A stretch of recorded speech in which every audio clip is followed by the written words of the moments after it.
कल हमने आप सभी से एक क्वेश्चन पूछा था कि 1 जुलाई 1954 को बिलासपुर ज़िले को हिमाचल प्रदेश के 5वें ज़िले के रूप में जोड़ा गया था। तो बिलासपुर ज़िले का क्षेत्रफल क्या था? और आप सभी के काफ़ी अच्छे आंसर्स आए हैं। ओबियसली आपने मेहनत करना शुरू कर दी है, तो दोस्तों लाजमी है आपको सफलता भी मिलेगी। बस आप जुड़े रहिए हमारे साथ, हम भी आपके लिए मेहनत करते हैं। आप सपोर्ट करते रहिए, वीडियोस को लाइक करो, शेयर करें अपने दोस्तों के साथ और चैनल को सब्सक्राइब करके रखो, बेल आइकन को प्रेस करके रखो। तो 1167 वर्ग किलोमीटर इसका क्षेत्रफल था बिलासपुर का। इसको ध्यान से देखना क्योंकि 5वां जिला बना था हिमाचल प्रदेश का। ये 1954 ये जो डेट है इम्पोर्टेंट थी हिमाचल के लिए। उसके बाद दोस्तों मंडी का हरदेव गदर पार्टी का सदस्य बन गया और डैश के नाम से लोकप्रिय हो गया। हालांकि जो भी क्रांतिकारी होते हैं, स्वतंत्रता सेनानी होते हैं, उनको इज्जत देनी चाहिए, लेकिन ट्रांसलेट किया गया क्वेश्चन है इसलिए कंप्यूटर को पता नहीं कि फीलिंग्स क्या होती हैं, तो थोड़ा सा कोऑपरेट करना। बाकी एज ए ह्यूमन बीइंग मेरी बोलने की स्पीड नॉर्मल है, आप 3 डॉट्स में जाके स्पीड इंक्रीज कर सकते हो अकॉर्डिंगली। तो मंडी के हरदेव गदर पार्टी के सदस्य रह चुके थे और इनका नाम जो है चेंज किया गया था जैसे ही इन्होंने गदर पार्टी ज्वाइन की थी, क्योंकि उस समय होता क्या था, जो भी क्रांतिकारी होते थे उनका जो ओरिजिनल नाम है उससे बदल के दूसरा नाम रखा जाता था ताकि अंग्रेज़ों को शक ना हो, पकड़े ना जाएं एंड सो ऑन। दोस्तों बहुत ही ज़्यादा मेहनत करने के बाद हमें स्वतंत्रता मिली है और आज के समय में स्वतंत्रता को ध्यान में नहीं रखा जा रहा है, ठीक है, तो हम लोगों को इसके ऊपर फोकस करना चाहिए। तो हरदेव जो है मंडी के, इनका नाम जो है स्वामी कृष्णानंद के नाम से लोकप्रिय हुआ था जब इन्होंने गदर पार्टी ज्वाइन की थी, तो याद रखना। या फिर सीधा क्वेश्चन आता है स्वामी कृष्णानंद जिन्हें हरदेव के नाम से भी जाना जाता है, महान क्रांतिकारी रहे हैं, गदर पार्टी के सदस्य भी रहे हैं, तो किस जिले से हैं? तो आप सभी का आंसर होना चाहिए मंडी, ठीक है। एग्जामिनर को देखो किस किस तरीके से वो क्वेश्चंस पूछ सकता है, खुद को डेवलप कर लो और एग्ज़ाम क्रैक कर लो, यही एक फॉर्मूला होता है। 15 अप्रैल 1948 को ब्रिटिश इंडिया फॉरेन ऑफिस की ऐतिहासिक इमारत के मुख्यालय के साथ हिमाचल प्रदेश को एक मुख्य आयुक्त प्रांत के रूप में गठित किया गया था। तो क्वेश्चन क्या है, ब्रिटिश भारत का विदेश कार्यालय किस शहर में स्थित था? तो बिल्कुल सही आंसर है दोस्तों, ओबियसली ये शिमला में ही होगा, ठीक है, क्योंकि उस समय शिमला से ही सारी एक्टिविटीज़ होती थी इस तरह की। तो ए इज़ राइट आंसर। उसके बाद दोस्तों 1948 में मुख्य आयुक्त सलाहकार परिषद के कौन निम्नलिखित जनप्रतिनिधि थे? तो 4 ऑप्शंस आपके सामने हैं। मुख्य आयुक्त सलाहकार परिषद होता था, ठीक है, एक चीफ कमिश्नर हुआ करता था और उसकी एडवाइजरी काउंसिल होती थी। 1948 की बात कर रहा हूँ, तो उसमें जनप्रतिनिधि कौन कौन थे? सिर्फ 2 ऑप्शंस हैं आपके साथ, यानी कि 2 व्यक्ति हैं, डॉक्टर वाई.एस. परमार और दूसरे हैं श्री पद्मदेव। तो ज़रा फाइंड आउट करो कि सही आंसर क्या हो सकता है। 4 ऑप्शंस आपके सामने हैं, वीडियो को पॉज करो, हर एक क्वेश्चन को खुद अटैम्प्ट करो जैसे कि मैं बोलता हूं, क्योंकि ये टेस्ट ही हैं आपके। आप ऐसा मत सोचना कि हम यहाँ पे डिस्क्रिप्टिव डिस्कस कर रहे हैं। तो बिल्कुल सही आंसर जो है दोस्तों इस क्वेश्चन का, यहाँ पे 2 व्यक्ति हमें दिखाई दिए, डॉक्टर वाई.एस. परमार और दूसरे पद्मदेव जी। तो ये दोनों इस सलाहकार परिषद के हिस्सा थे, ठीक है। आगे जाके ये मंत्री भी बने थे, आई थिंक मुख्यमंत्री और मंत्रियों में आपको पता होगा ही होगा क्या डिफरेंस होता है। उसके बाद नेक्स्ट है 1876 ईस्वी में दुष्कर्म के कारण हंडूर, दोस्तों हिंदूर और हंडूर एक ही है, पजल मत होना, कई बार हंडूर आता है एग्जाम में, कई बार हिंदूर। और नालागढ़ जो है इस समय सोलन का, ये हिंदूर ही था। तो किसके खिलाफ विद्रोह किया था इन्होंने? 1876 ईस्वी की बात है। एक वजीर था यहाँ का हिंदूर का, इतना दोस्तों निर्दयी था, इतना लालची था कि लोगों ने विद्रोह किया था इसके खिलाफ और काफ़ी फेमस हुआ था। 1876 ईस्वी की बात है। तो क्वेश्चन ये भी आ जाता है कि हिंदूर या फिर हंडूर विद्रोह किस वर्ष हुआ था। 1876 याद रखो। और उस समय वजीर था वजीर गुलाम कादिर खान। तो इसका विरोध किया था लोगों ने, इसके खिलाफ विद्रोह किया था। उसके बाद नेक्स्ट क्वेश्चन, हिमाचल प्रदेश के पहले गैर कांग्रेसी मुख्यमंत्री कौन हैं। अब दोस्तों ये भी इंटरेस्टिंग फैक्ट है, क्योंकि एक समय ऐसा आया था कि पूरे भारत में सिर्फ इंडियन नेशनल कांग्रेस ही चलती थी, तो कोई प्रॉब्लम भी नहीं आती थी पूरे देश में।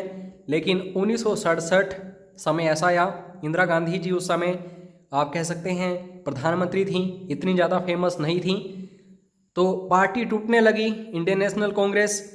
कुछ एक पार्टियां जो हैं गठित हुई, कुछ एक दूसरी पार्टियां जो हैं वो ताकत में आ गई, और नए नए जो गठबंधन शुरू हुए बनने, उन्हीं में से एक फिर 1977 का समय आया जब इंदिरा गांधी जी ने एमरजेंसी लगाई थी। उसके बाद जो इलेक्शंस हुए तो ओबियसली हिमाचल में भी प्रभाव पड़ा और बीजेपी सरकार आई, यानी कि जनता दल उस समय था। ठीक है, तो पहले गैर कांग्रेसी मुख्यमंत्री कौन है। और अगर इस क्वेश्चन का आंसर आपको नहीं आता, ओबियसली आप एचपीजी के नहीं पढ़ते। ठीक है, तो बिल्कुल सही आंसर है दोस्तों शांता कुमार। 1977 में ये मुख्यमंत्री बने थे हिमाचल प्रदेश के, और काफ़ी प्रभावित करने वाले व्यक्ति भी रहे हैं ये। जो इन्होंने एक पुस्तक लिखी है वो पूछी जाती है बार बार, तो इसको याद रखना। 26 जनवरी 1948 को हिमाचल प्रदेश में स्थापित अंतरिम सरकार का प्रमुख कौन था। 26 जनवरी 1948 को अंतरिम सरकार का गठन हुआ था हिमाचल प्रदेश में। ठीक है, क्योंकि ये समय वो है 15 अप्रैल 1948 से पहले का। अभी तक हिमाचल प्रदेश जो है मुख्य आयुक्त का हिस्सा नहीं बना है, प्रांत नहीं बना है। यहाँ पे सिर्फ आप कह सकते हैं कि मुख्यमंत्री या फिर प्रधानमंत्री अंतरिम रूप से बनाना ही पड़ना था कोई ना कोई। तो 26 जनवरी 1948 को हिमाचल प्रदेश के अंतरिम सरकार के प्रमुख जो थे, इनका नाम है दोस्तों शिवानंद रमोल, और यहाँ से काफ़ी सारे क्वेश्चंस भी बनते हैं। उसके बाद हिमाचल प्रादेशिक परिषद को किस संवैधानिक संशोधन द्वारा विधानसभा में पारित या फिर परिवर्तित किया गया था। हिमाचल प्रादेशिक परिषद, तो इसको विधानसभा के रूप में परिवर्तित किया गया था दोस्तों 14वां संविधान संशोधन। ठीक है, तो ये क्वेश्चन भी बनता है। अब यहाँ पे लगभग 2 कथन दिए गए हैं और आपको अच्छे से एनालाइज करना है कि इनमें से कौन से कथन सही हैं और कौन से गलत। और ये बेसिकली यशवंत सिंह परमार जो हैं प्रदेश के पहले मुख्यमंत्री, उन्हीं से रिलेटेड हैं ये दोस्तों। 1947 में अखिल भारतीय राज्य जन सम्मेलन के ये अध्यक्ष थे। वह भारत की संविधान सभा के सदस्य थे। तो 2 ऑप्शंस आपके सामने हैं यहाँ पे, यानी कि 4 ऑप्शंस होंगे और 2 कथन हैं, तो देखना है कौन से सही हैं और कौन से गलत। तो याद रखना ये दोनों कथन बिल्कुल सही हैं और हिमाचल प्रदेश को उस समय यही रिप्रेजेंट कर रहे थे। ओबियसली लाजमी था कि यही मुख्यमंत्री बनेंगे हिमाचल के। तो अच्छे से एक बार फिर से देख लो, 1947 में अखिल भारतीय राज्य जन सम्मेलन के ये अध्यक्ष थे। ठीक है, 1947 की बात है। और संविधान सभा आपको पता ही है इसके बारे में, तो हिमाचल प्रदेश को यही रिप्रेजेंट कर रहे थे उसमें संविधान सभा में। उसके बाद नेक्स्ट क्वेश्चन, 1963 में जब हिमाचल प्रादेशिक परिषद को एक विधानसभा में परिवर्तित किया गया, 14वां संविधान संशोधन ऊपर हमने देखा, तो विधानसभा की ताकत क्या थी, यानी कि स्ट्रेंथ कितनी थी, कितनी सीटें थी। तो 4 ऑप्शंस आपके सामने हैं और ये वेरी वेरी इंपॉर्टेंट क्वेश्चन है। बिल्कुल सही आंसर है 43 सीटें थीं।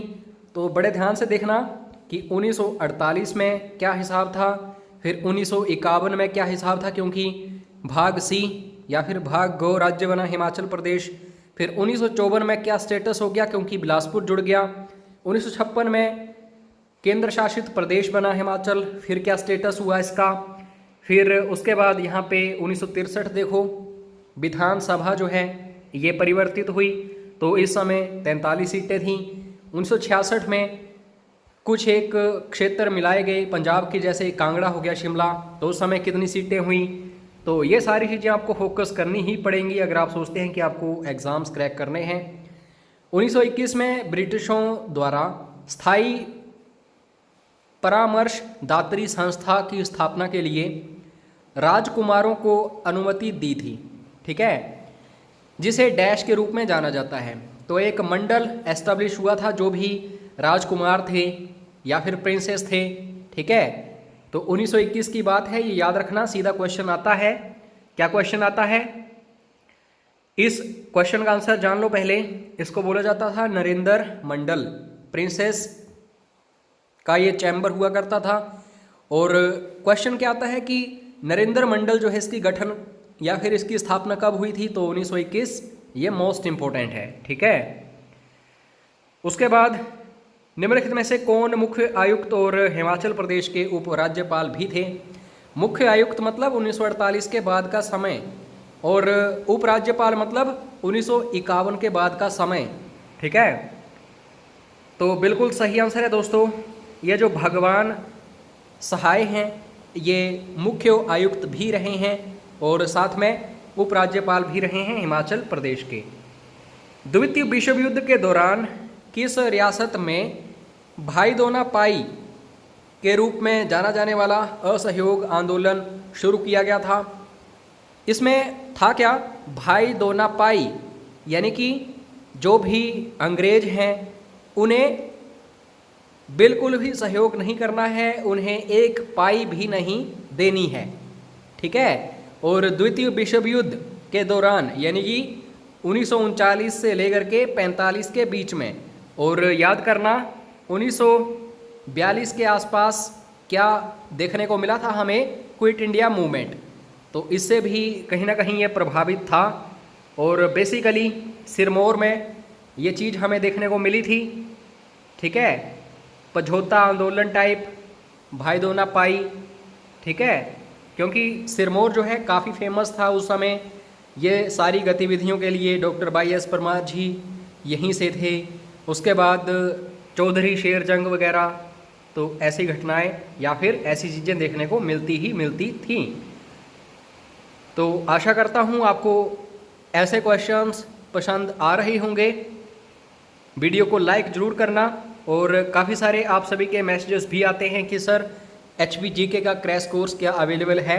तो हमारी टीम ने रिसेंटली HPGK के लिए भी क्रैश कोर्स लॉन्च कर दिया है। अगर आप स्पेशली HPGK का लेना चाहते हैं तो ले सकते हैं। बाकी अदर किसी भी एग्ज़ाम की तैयारी कर रहे हो तो भी आप इसके लिए ज्वाइन कर सकते हैं। अगर अदर एग्ज़ाम्स के लिए करोगे तो आपको पूरा पैकेज मिलेगा। अगर सिर्फ HPGK के लिए करोगे तो इसके लिए अलग से चार्जेस होंगे। 15 अगस्त 1947 को ठियोग में 13 सदस्यों वाली एक विधान परिषद की स्थापना की गई थी।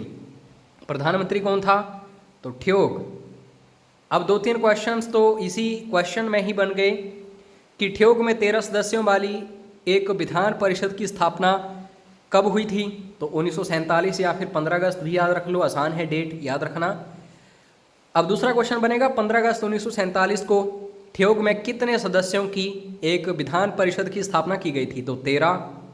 और इसके प्रधानमंत्री कौन थे, ये वेरी वेरी इंपॉर्टेंट है। तो दोस्तों बिल्कुल सही आंसर है सूरत राम प्रकाश, ठीक है, ठियोग। और ठियोग से आपको याद आएगा कि ये पहाड़ी रियासतों की पहली रियासत थी जो इंडिया में इसका विलय हुआ था, यानी कि भारत संघ में। उसके बाद 2 कथन हैं आपके सामने, देखो कौन सा सही है और कौन सा गलत। 1985 में हिमाचल प्रदेश प्रशासनिक ट्रिब्यूनल या फिर प्राधिकरण का उद्घाटन किया गया। जस्टिस PC बालकृष्ण इसके पहले अध्यक्ष थे। तो ये बेसिकली हाई लेवल एग्जाम्स के लिए क्वेश्चन है। मैं दोनों को कवर कर रहा हूँ, लो लेवल भी और हाई लेवल भी। हाई लेवल पढ़ोगे तभी लो लेवल होगा, और हाई लेवल पढ़ोगे तभी आप हाई लेवल के लिए अपीयर होंगे। तो बिल्कुल सही आंसर जो है दोस्तों, इसमें दोनों कथन दिए गए हैं और दोनों गलत हैं।